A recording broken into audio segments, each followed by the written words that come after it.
The government of Orissa is very helpful to us. They have whatever we demand, they give us. Now, this Bay of Bengal, if you see, this is a cyclone-prone area.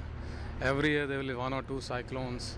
So, what we have analyzed all during the existence of Coast Guard is better to prevent, because after that, it takes a lot of time to recover and all that. So, what we do is we believe in protection. That means nowadays you can see that IMD, Indian Meteorological Department, gives you early warnings about cyclones, etc., etc. So we get enough time. So what we do is we try to warn our fishermen. We recall them. We in fact count each and every fish and a fishing boat and a fisherman, whether they have returned back before the 12 hours of the cyclone hitting. So we ensure that. Regarding merchant vessels, etc., we tell them to take protection in safe areas, be out of the way of the cyclone. So we ensure that. And by the grace of God and our preparedness and all that, last 5-6 years in this area, there has been no loss of life at sea of our fishermen.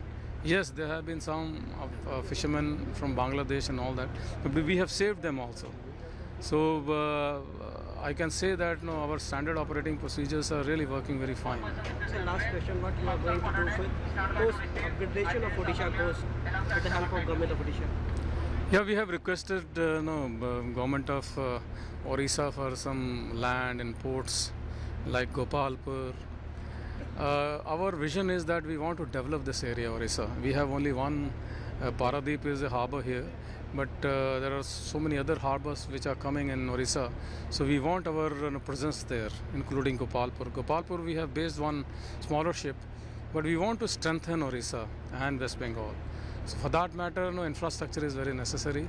So all the new ports which are going to come, we are going to ask for a lot of land so that we can develop some infrastructure.